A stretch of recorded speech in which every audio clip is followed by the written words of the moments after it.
What is experiential learning? It's learning in real life situations. Experience, the word only says it's learning in real life situations. It's learning by doing.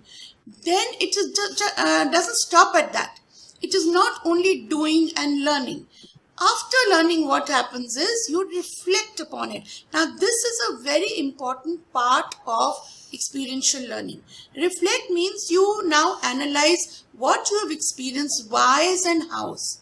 And then the next very important part is applying that learning to other contexts. Now, there's no point learning something which does not translate into another context. If you're going to, just let it get limited to that lesson, there are three types of learners. One is, in your class also you must have noticed, some children, like people say ki when I used to prepare for my exam, my mother or brother used to, keep reading and mujhe aa jata tha. So these are people who learn by the auditory sense. They listen and learn. So for them, even, having headphones and learning takes place. Now, the second type of learners is when you see and learn. Learners are the visual learners. Now, when they see and learn, in your class, what you're doing is actually talking. All the time the teacher is talking and the students are listening. So, listening wale learners, they are, getting what you want to say. But the children who actually learn by visual effects, they are only seeing you. And I think every day seeing you, it becomes a routine. So they're really not learning. Then the third type of learning which takes place is kinesthetic learning, which is by feeling. In your classes, you must have noticed that children, they love to feel the corner of their teacher's sari. They want to just touch you. Now, these are children who learn by feeling.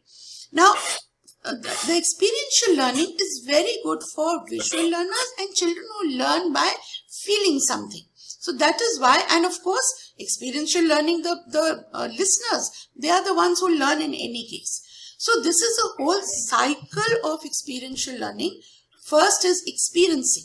Second, very important, sharing, because unless you share, you can't reflect. You can't discuss. There is no other point of view. So it's very important to get into the second part, which is reflection. Then once you share and you reflect upon it, you analyze. Kyun hua, kaise hua? Why did something happen? Could something have happened in another way? So this is the analyzing bit. Then is inferring. Now after you analyze, what are the results? Now the results here are not in marks. Results are the results of the experience you have gained or any kind of project you have done. And then after you have inferred, okay, this is the result, how do you apply it to your knowledge or to your, life? So this is a whole cycle. Unless you complete the cycle, experiential learning has no meaning. Now, why are we, making teachers learn all this? And why am I, laying so much stress on it? Those of you who've been with us for a long time, if you remember, right from the beginning, I have been telling you there is no point learning from books and rote and marks. So I've been telling you experiments, projects, even when we were, in fledglings and we just started ICON. Because this is one method that stays with you. This is where learning happens. And now, thankfully, with the NEP coming, they are focusing more on learning than the marks or the result oriented with marks. When I tell you, we have to do projects. So all of you say, "Kaun se projects kare?" So should I do this? Should I do this? You start finding from Google which are the projects which would be easy to do. We can get, The idea is not ki kaun se project kare and fill up those thing of 4 projects a year. The experience of anything is a project on its own, and we'll come to comparing the both. So now what are the methods we can use in experiential learning? One is, of course, experiments. Experiment comes from experience. That means whether it's science, whether it is anything. Experiment means trying out a new method or whatever old methods we know, we use them to find results, to find more innovative things. So experiments are very, very important. Then a very important part of experiential learning is you get into a situation where you're supposed to learn. So field trips are very important. Why do we take field trips? It's not to go to malls. It is not to have fun. Field trips are to get into the experience. Now suppose I take the children to a farm. No matter how much I teach them about farming, about farmers, about their problems, their life, water problem, I teach them all in books. But they will not understand. Once I take my whole class to a farm, and they see the life there, they see the farmers working there, they see what the problems of water is, how water is channelized, how water is harvested. So all this when they see, they are learning so many things, imbibing so many things. So field trips are a major thing in experiential learning. Another very important method is, which we often neglect, is storytelling. Now somebody tells you storytelling. You say, oh, वो तो hobby class है. You start telling them once upon a time there was a king, there was a queen. And then carry on with the story, Cinderella, Sleeping Beauty, whatever you've learned. Storytelling is not that. Storytelling as a method of experiential learning is putting your experiences or the kind of experiences you would like the child to have in a form that is interesting to the child. So the child will remember it, the child should feel the story. So when you are telling a story, the emotions must be there, the whole experience, the descriptions must be there. Now for that, as teachers, you have to have a very good vocabulary, you have to have a very good imagination, you have to have the thought process. So even say I'm teaching a subject like pollination in science. Now you'd say storytelling and pollination. How would it be? So how do you weave a story? Now, what is pollination? Suppose you're teaching by insects. So, you say, okay, you develop characters. You develop a character, okay, he's so and so, some say, give it any name. Say, Munji was there, she was a little girl and she used to go and play in her garden. So, once she noticed, that a bee was coming. So, bee came and it hopped from one flower to another and one flower to another. And when the bee went from one flower to another, what did it do? Now, when you go from place to place, you notice certain things. You give another person the same inputs. Because suppose you want your auntie's house and your auntie's house has, beautiful green curtains. So, when you go to your another aunt's house, you'll remember and say, that aunt has had very nice green curtains. So, you are transferring information to another aunt.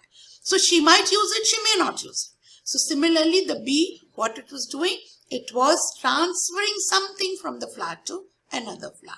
And then, when this little boy came, says, what are you doing, Munji? You are, why are you, getting after these bees and butterflies? Says, look, the bee, look at the paws of the feet of the bee. There's something yellow in it. So this boy asked, okay, what is yellow? Come, let us study. So, you weave a story. It doesn't have to be Raja Rani kind of story. Now, in your mind, a teacher has to be very clear, ultimate concept kya hai. Yet, a teacher will never say, today we will learn pollination. Let me tell you a story where this girl, learned pollination and how she learned, we will tell you. No, the whole idea is lost because when the child knows that this is what we are going to learn, the whole curiosity level is lost. Then he's, in his mind, what he's thinking, oh, aaj pollination ka lesson hai. So his mind gets closed because this is studies. So you're not telling him anything. You're just telling him, let's do a story. So, and let the children add to the story. Now, in your mind, you have to be so agile. ऐसा नहीं कि आप एक story याद करके आए हो, some child interrupts and you say, no, because I'll forget my story. Now, you have to innovate. Now, this story, I didn't have a thing in my mind that I will take up pollination or I will tell you a story. It is on the spur of the moment because in my mind, I am clear what experiential learning is. So, if in your mind you're clear, about your topic, your subject, and you know that ultimately you have to reach it, you will not get distracted by all these things. So you may, the story may sound a bit funny at times, may sound a bit digressive. So you must know how to bring it back. So storytelling is a very good way to experience, learning. Also what happens is, in the story, suppose some child is very scared of, say, wasps. So in the story you can weave it in. So the bees came and there was a wasp in it. Now the wasp, this character, whoever the girl is, Manji got very scared of the wasp. So she started screaming. So mother said, why are you screaming? She says, wasp. Then the mother told her that unless you touch the wasp cannot sting you. So you have introduced one more concept of fear, which you got it away. So when you do that, you are combining many factors into it. Another very, nice way of doing experiential learning, all of you think as projects. Project kya kare, kya kare. So I'm giving you many methods. Now, another very nice way of doing it is focused imaging. Now, what is imaging? Imaging is a picture. Now, any picture is any picture. Now, focused imaging means you want the child to imagine a picture or make a picture of the topic that you're going to teach. So what do? You create words, say you create images. Like when I tell you, suppose I have to tell you the story of a film. Any recent film? Bajirao. Okay. Suppose I don't remember the movie, but suppose Bajirao Mastani, I have seen, you have not seen. Now I want to tell you the story of Bajirao. Now one is, I'll tell you, the story mein Bajirao hota hai, wo aise karta hai, wo aise karta hai. One is, I will create an image so that you are visualizing that movie.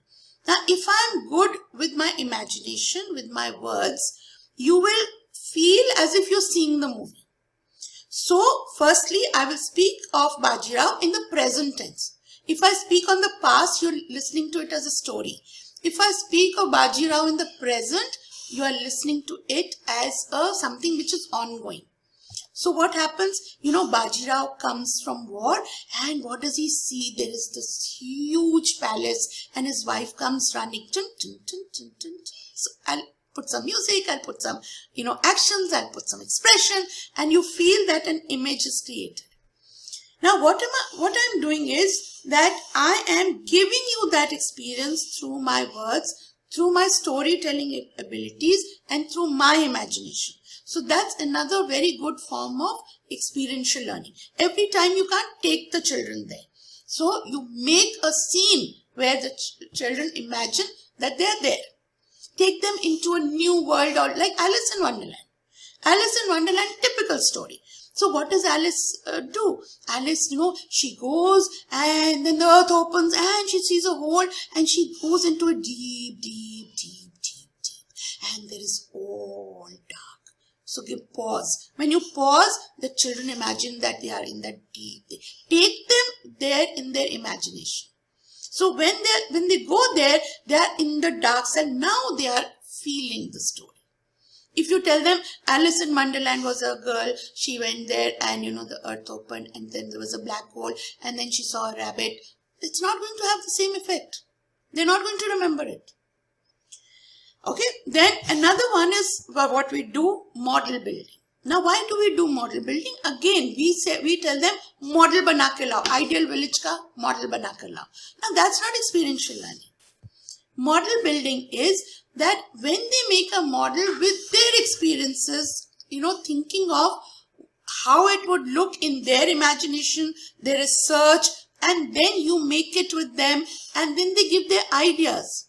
Ma'am, model village mein na electricity should come from the solar power. So some child says, ma'am, can't it come from wind power? So then you say, okay, can it come from wind power? You tell me. So one child says, no, but windmills need a higher place. So this village may not be in a higher place. The village may be in a valley. So can we have a wind power, getting all the electricity from wind power? No. So this is the kind of brainstorming that goes in before you make a model. Then are simulations. Simulation is like a simulator. You sit in a simulator. You know what a simulator is?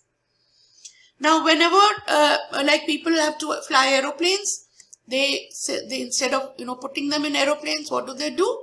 They put them in a room which has everything like an aeroplane cockpit has, so that the pilot does not go and crashes aeroplane in the first flight.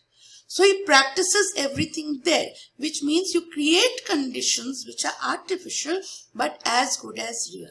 So wherever you can, simulations is very good. Now, if I have to do an activity which is very risky, I can't let the children, go out and do it. So simulation is putting that activity in conditions which are safe. Then, of course, games, innovative educational games, which all of you have been doing a lot and you've been learning a lot.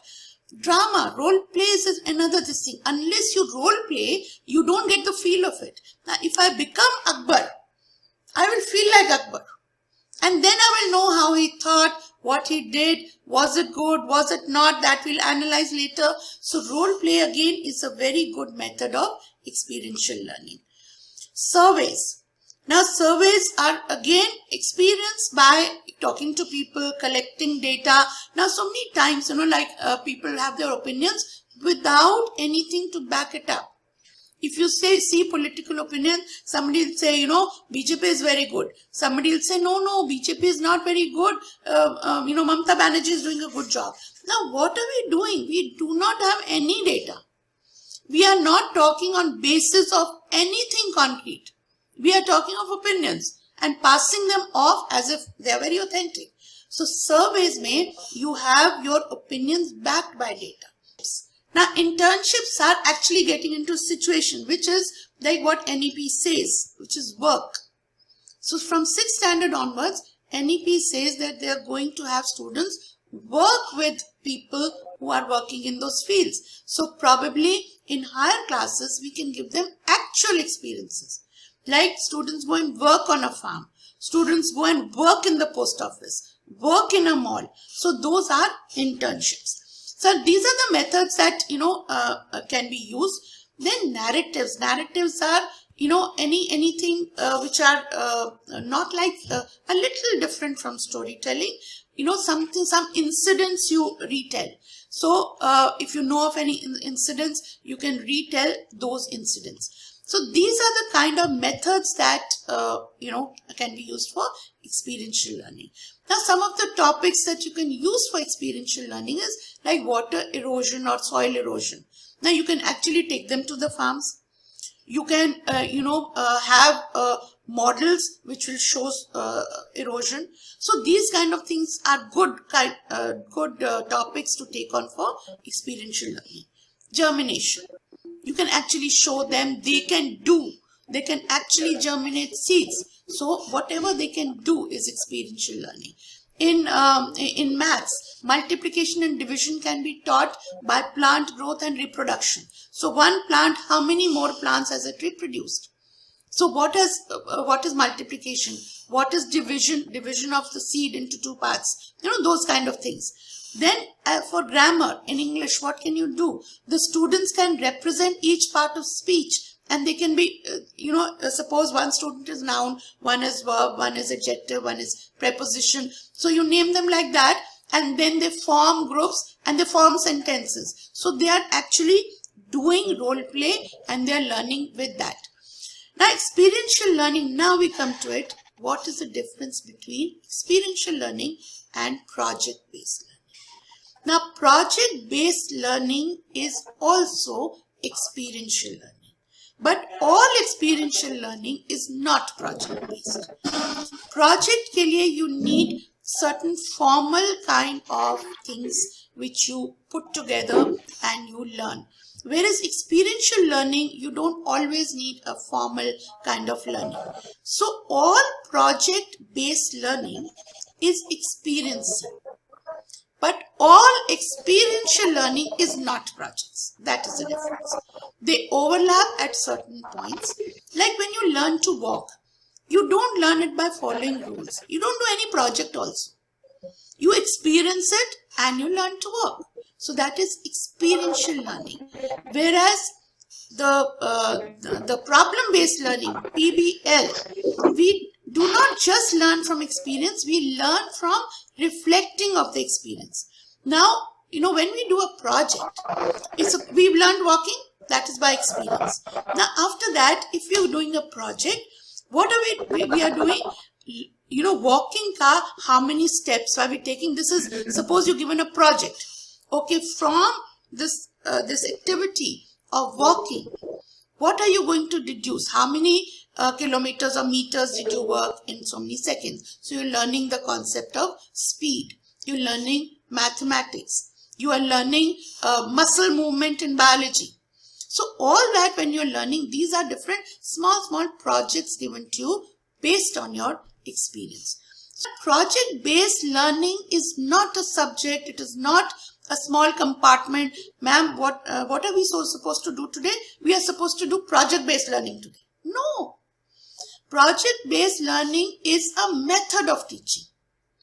It is like, teaching and learning in classroom takes place. That's a separate method. Lecturing is a method of teaching. Similarly, project-based learning is a method of teaching. So never say that, ma'am, what are we doing? We're doing projects.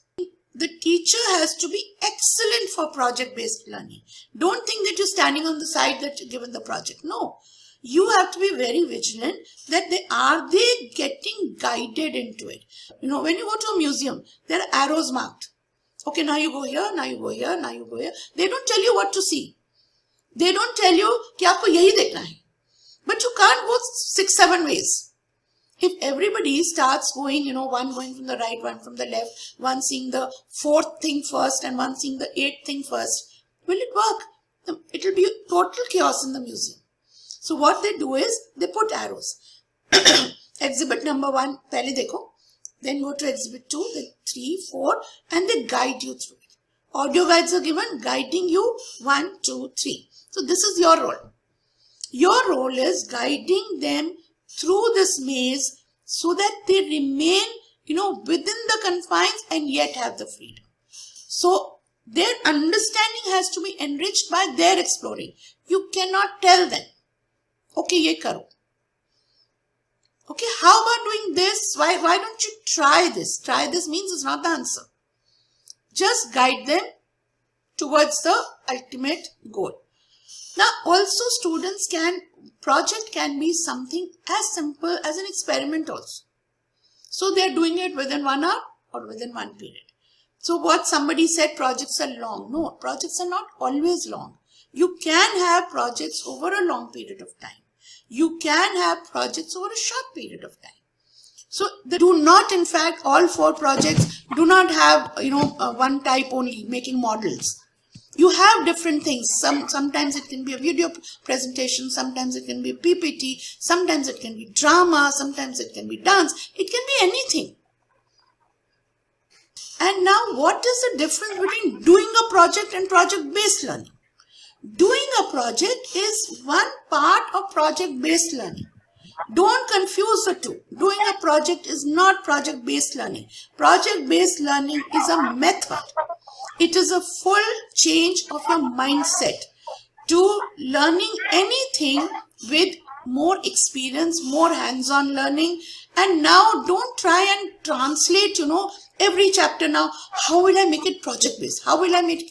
It is a subconscious method, thing of changing your own mindset. It should come naturally to you. Okay, I can do this like this. It should not become one of those things where you're consciously thinking, ma'am will say, I did not do it project-based. So every lesson cannot be project-based. And yet, as far as possible, give them the experience. Like I told you, so many methods. It does not have to be model. It does not have to be experiment. It can be just a simple survey. It can be just storytelling. It can be just role play. It can be amalgamated into another subject. So, we have to open the cobwebs from our mind, basically as teachers. We cannot get stuck on ideas. And that is why, sometimes I get a little scared telling you something. Because the moment I say something, you take it as Bible truth. And after that, you only want to concentrate on that. It is not. You have to use your own mind, your own imagination, your own initiative, creativeness to make a particular chapter, particular topic interesting. Just because I have said, okay, project-based learning, don't go by every chapter. Okay? Now, in project-based learning, the project is the vehicle for teaching. So, doing the project is not the ultimate goal. Ultimate goal is coming to the conclusion, coming to the knowledge, doing, it's just a tool, doing a project. Just like anything else is a tool. Okay, the project-based learning has 7 essential elements. One is curiosity. This is the most important thing that you have to inculcate in children. They have to be very curious. They have to be thinking. And, in a class, if your children are asking you a lot of questions, it's your success as a teacher. Wherever the class is not asking questions, it is, the teacher's dull. Now, second is, in project-based learning, the authenticity. That means project-based learning is not cut, copy, paste. When you say, iske notes bana lao. No, that's not project-based. The child copying from somewhere is not project-based. Going to Google, going to any kind of library and seeing is curiosity, satisfying your curiosity. But analyzing that information and then having the relevant parts put in the lesson, that is authenticity. Now what started happening is, because teachers feel कि ये research based होना चाहिए, ma'am has said that everything should be research based, and children have to flip learning method, children have to discover, so go and find out from Google. Now children, what they do, they open Google, they type a question, but in Google you see so many answers come, they don't even know what they want. So they cut, copy, paste, put it in a project file ban jati hai, here it comes. So that is not learning at all. So authenticity must be there. That means your own work should be there. It cannot be cut, copy, paste. Then the third very important point is the student's voice must be there. The student is a very important part of project-based learning. It is, you cannot, tell the student, okay, do this. He must be made to feel that he is deciding. He is the one who wants to find out. His opinions really matter. And independent thinking should be rewarded. Every time a student comes up with an independent thought, it must be rewarded even if it is not relevant. Because someday he will come up with relevant thoughts.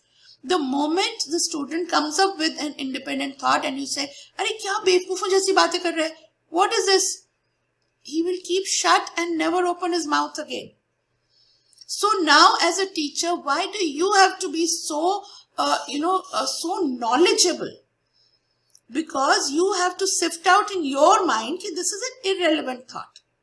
But is it useful somewhere else? So you have to guide the student, it is not useful here, but it can be useful somewhere else. That means your own knowledge has to be wide. Being a maths teacher does not mean that you don't know English, you don't know, simple things about civics, economics. Being a social studies teacher does not mean that you don't know anything science. So how does that come? That comes with a lot of reading, a lot of awareness. So that is why teachers now have to be, more aware and more creative than they ever were. Then another very important, a feature of the PBL is reflection. Reflection is whatever has come to your mind, it should, everything in life has 2 to 3 sides of it. You cannot say this is right and this is wrong. There are very few absolute truths. Yes, absolute truth hai, honesty is the best policy. But sometimes even that is not. Because sometimes when you're honest, you're hurting somebody else. So everything has 2, 3 sides to it. So reflection is very important, where you can think, okay, this I could do this way, and now the results have come like this. Am I right? Am I wrong? Could I have done it another way?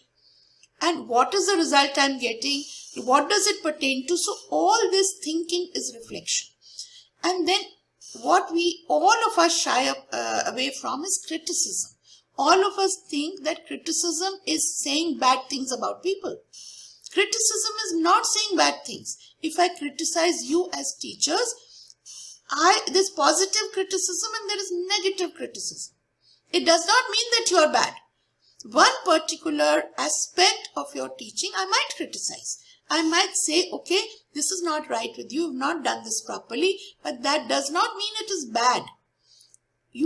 Similarly, for learning, you have to criticize. You have to think from the other person's point of view. Like when I do debates with children, I tell them, think from the opponent's point of view to write a good debate. There's no point. I'm very convinced that my point of view is right. But unless I can think from the opponent's point of view, I will not know what he will do to contradict me. So similarly, criticism of your own work is very important. Criticism of the children's work is very important. Just depends on how you do it. If you are criticizing, kya kiya, what, bevkoof hai kya? That is one criticism. And saying that, oh, you've done this, if you could have done it like this, don't you think it will be better?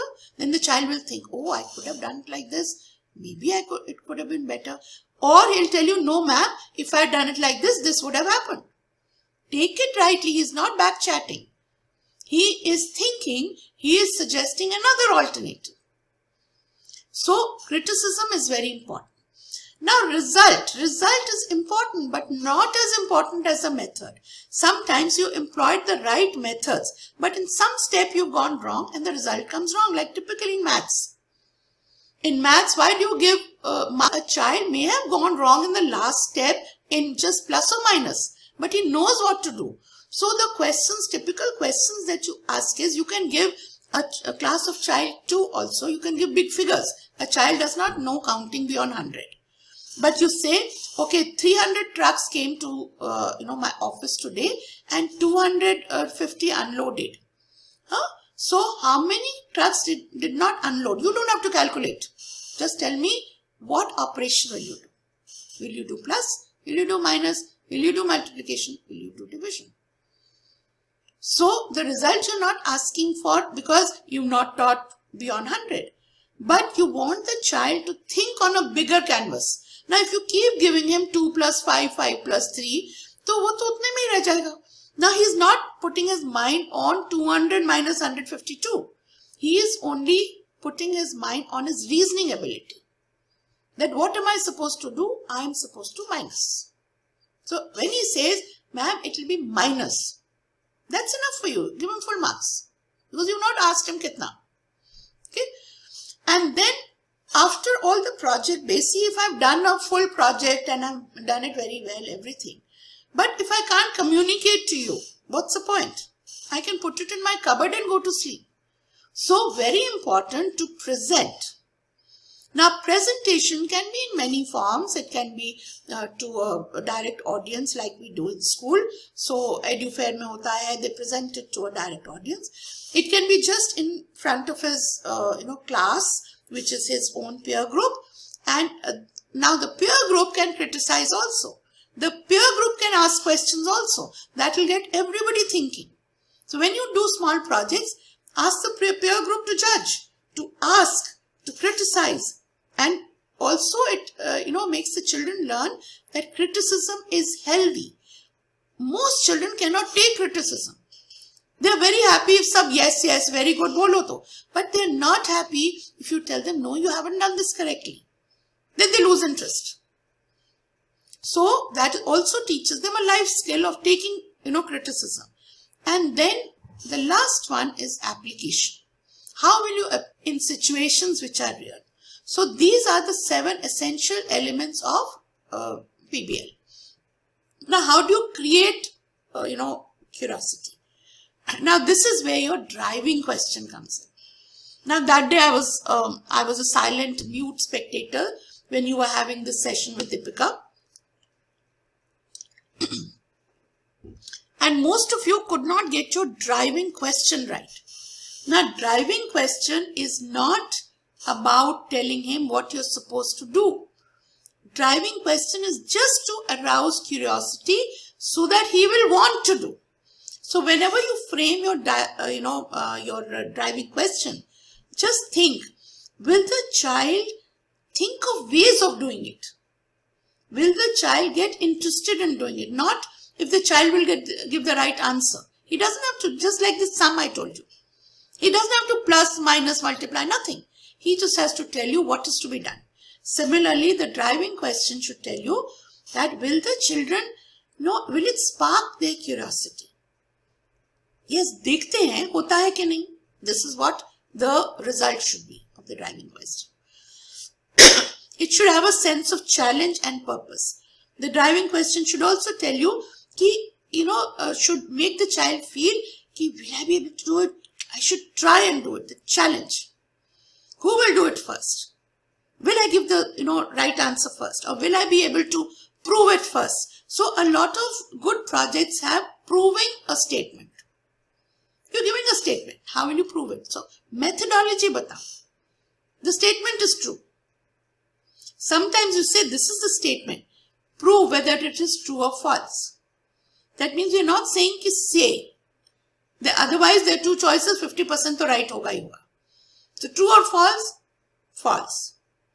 50% chances of being right. But prove it. Now that is where the trick is. Then every activity after the driving question, every activity should work towards the answer. It may not lead directly to the answer. But again, like I told you, like we make these barricades to lead the traffic, similarly, they should lead towards the answer. Now, as a teacher, if you feel they are just going in different directions, it's up to you to get the herd back. Like the shepherd leads the sheep, so they get the herd back into a particular line. And then the project should be such that cannot be done with one Google search. It should have some method to it. Ye nahi that, one question you ask or the driving question you ask, and after that children go to Google search and give you the answer the next day. It's finished. After that there is no incentive for them to carry on. So it should be, the driving question should be such that they have to do something to get to the answer. After your driving question, the second step is to make a plan. So now to make a plan, whenever you're doing teamwork, identify the project leader, identify the roles that you're going to give each member. So those have to be very specific. Okay, you will do this, you will find this portion, you will find this portion, so that they don't go into each other's space and start fighting with each other. And the project leader will coordinate. Now, what if you feel, after 2 days that the project leader is not doing his job, not, performing at all? Never give up on a leader instantly. Ki, okay, tumhe to koi manta hi nahi hai. You cannot do anything. You are not taking interest. So, okay, remove you, put somebody else. Challenge him. Challenge the project leader that, okay, you have been made the leader. Now, if you cannot take on the responsibility, please say so in class. I am not fit to be a leader.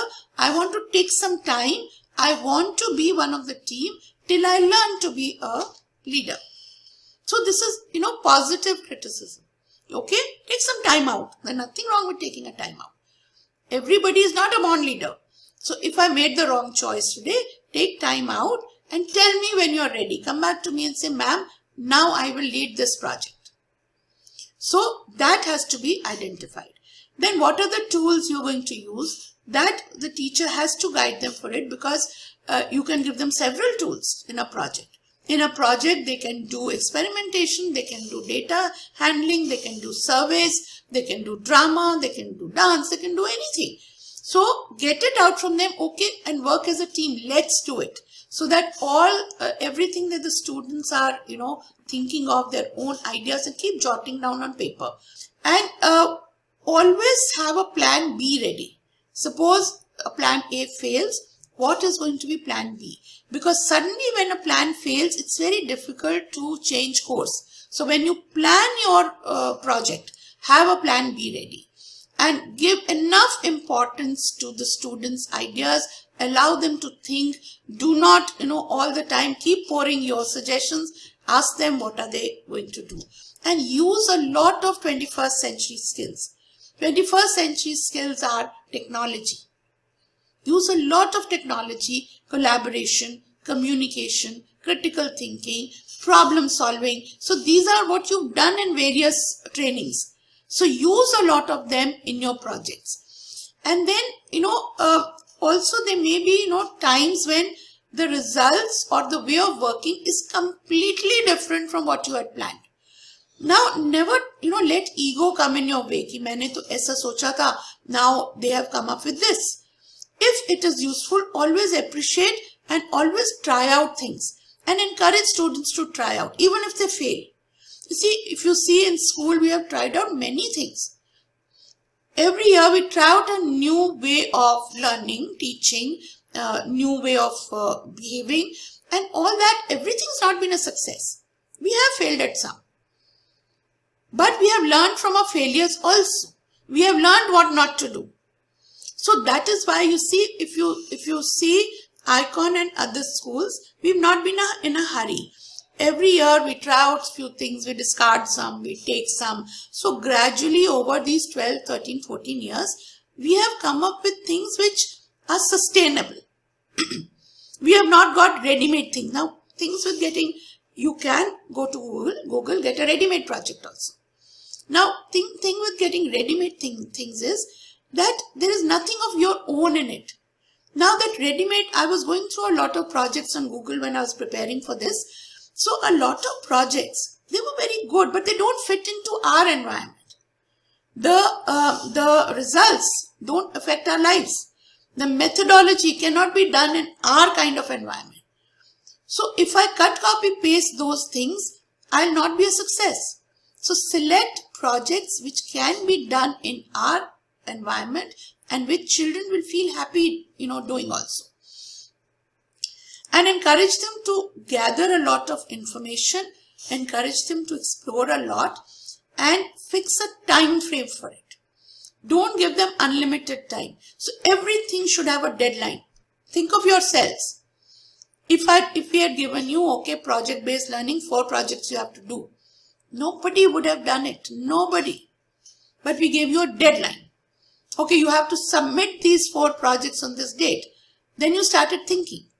Then when you started thinking, you realized कि ये तो आता नहीं है, ये तो समझ में नहीं आ रहा है, कौन से करें, क्या नहीं करें. So this is how this session is now taking place. Now after this, again a deadline will be set. Again you will be working towards it with this knowledge. So unless you give a time frame, nothing works in life. And it should be such that it should not be so long that it becomes boring. Now suppose I told you, okay, do these 4 project based, give me, after say 2 months. Would you have done it after 2 months? You would have started it on the 55th day. That also, teachers were very conscientious. Otherwise, teachers would have started it on the 58th day. Because when you stretch it too long, it becomes very boring. Now monitor the project at every stage. You cannot, leave the children for 2 weeks and then say, oh, ye to theek nahi hua. Because they'll get disheartened. That 2 weeks your project kiya, pehle to dekha nahi. Now end of it, now we are reaching and the teacher saying, no, rubbish. So every second day monitor, what have you done? Is it right? Is it not? So guide them so that wherever they're going wrong, they set it right, and at the end of it, they don't meet with this frustration. And never, never, never give the answer to them. The moment you give the answer to them, next time their brains will stop functioning. I could have easily done science projects. I have enough, research on it. I would have given you, okay, teacher so-and-so do these projects, teacher so-and-so do these projects. Would you have gone and explored? No. You would have taken those 4 projects, uske upar kaam karna, then you would have probably come to roadblocks. Ma'am, ye diya hai, because I have given it, responsibility is mine. So you would have come back to me, ma'am, you gave us this project, ab isko aage kaise karna hai? So your mind has stopped working. Then I would get irritated and say, diya bhi maine, करूंगी मैं. So now this whole thing leads to a point where we are both unhappy with each other. So इससे अच्छा है, what I've done is I've told you now, you select. But I'm seeing it. I'm seeing it every week. If you're going wrong, I'm telling you there and then. Not at the end, when you start a project and I tell you, why did you choose this project? Then natural question is, why didn't you see it earlier? So monitoring is very important. Now, how do you now present the project? Now, there are many, many ways in which you can present. It is not only, in terms of doing it on the edu fair. It's not only experiments. You can have graphics, which you can make, like family trees you make. You can make trees if it is that kind of project. You can have flow charts. You can have brochures. You can have logos. You can have presentation with PPT. You can have workshops. You can have working models. You can have videos. You can have drama. You can have art forms. You can have poetry. You can have mind maps. So sticky notes, mind maps, you've all learned. You can have those. You can have newsletters. You can have e-magazines. You can have reports. You can have discussions, debates, book clubs, discussion clubs, debate clubs. So many, ways in which you can project. Don't get stuck to one or two. Out of 4 projects, you should try and get variety into it. Sometime, because you see, then you will involve children with various talents. Now, there is a child who cannot speak very well. So, he cannot present a project. So, he feels very bad कि पीछे I do back-end work sub, but I never get the limelight. जो present करता है, the project becomes his. So, he'll get disheartened. He'll stop doing also because nobody is mentioning him. So see where the talents lie. So one project may be to the good speakers. Somebody can make a video and present. Somebody can do a PPT presentation. Somebody can do a collage. So anything. So that variety must be there. So all kinds of students can be absorbed. Now, after presenting the project, it is not necessary that you have to call a judge. You have to see. You can have a peer discussion also with classmates. You judge, you give marks. And now what will happen is they will get the feeling of reflection, analyzing, criticism. So all that they are doing. So they are learning all these skills. So when they do all that, you can videograph it. You can videograph the whole event where your own students are criticizing the project. So with that, if you want to, sort of assess it later, videograph it. Wrong projects have more learning than right projects. So if something has gone wrong, reflect on it and sit together, have a brainstorm. Why did it go wrong? What we could have done, better, and then revise the project. Okay, now next time we shall do it like this. So, what are the benefits of PBL? Huge benefits are, one, that all students feel engaged, feel ye hamara hai, feel the ownership. Now, if you remember when you have these annual days, all teachers are very excited. They don't mind, sitting extra hours, cutting those papers, making those buntings, even your edu fair, you people are so involved. But if I, tell you some work to do and I tell you stay back here, all of you will resent it. That is the time you don't resent it, you do it out of your own free will. You can assess many skills on one project. Like Deepika also told you that day, English mein presentation skills, science mein scientific skills, social studies mein teamwork. So all that, so many skills you can judge on various levels with one project. And then accountability is the students. It is theirs, they have to project. So you must have noticed that all these video making projects, they're a big success. They do it within themselves. They don't even ask you. All those dance videos they made, this presentation videos. How much they coordinated because it's theirs. So accountability is theirs. That's very important. Now, is project-based learning effective? Sometimes you'll ask, syllabus kaise khatam hoga? Now, class 1 to 8, we have so much of freedom. 9, 10, I agree. The board exams are there. and they will also change their assessment methods. But class 1 to 8, we have total freedom. Who tells you that your assessment methods cannot change? So now, after your project-based learning, it becomes a success, we'll change the assessment methods.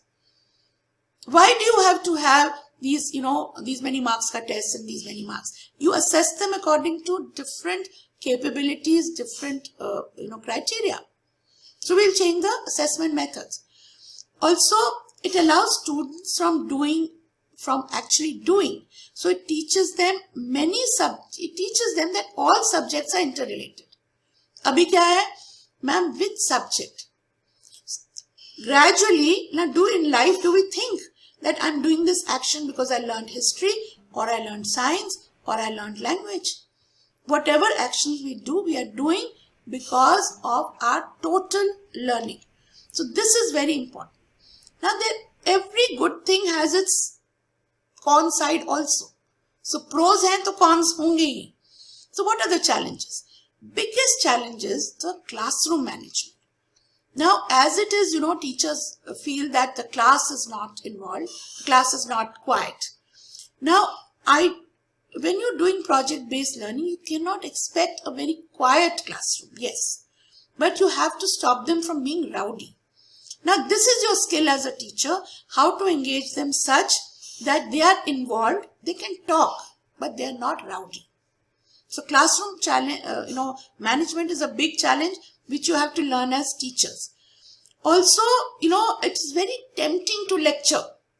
Every time you will be so tempted that इनको बता देते ना भी lecture करो, खत्म करो, course खत्म हो जाएगा. So this temptation has to be got over. That's a big challenge in PBL. Every time you want to just tell them. Also, the students who finish first, the bright ones, anything that you give them, they'll finish. Then they will start disturbing others. So this is again a very big challenge. You have to plan for that. If these students who finish first, what are they supposed to do? How are they supposed to help those who have not finished? So getting the children to do a project is an art that a teacher has to learn. And what are the things a teacher must have? First of all the skills. You must have all the skills. You must be a good organizer. Otherwise, your class will be in a total chaos. You must have a good skill of having teamwork. You must be a part of the team. You are the topmost leader of the team. You're not a teacher, sitting on a high pedestal. You're a part of the team, but yes, the most important leader of the team. Then problem-solving skills. Every problem that they come up with, you must have a solution. If you don't have a solution, you must know how to deflect it till you get a situation.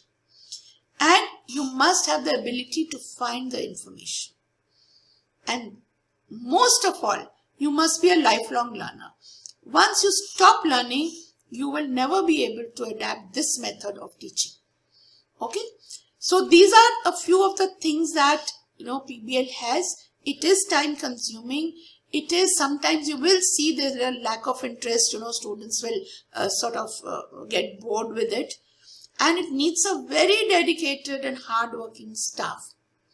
And if you have a child who's differently able, it is a little difficult to do it. So these are the challenges, but these are, challenges which are worth taking.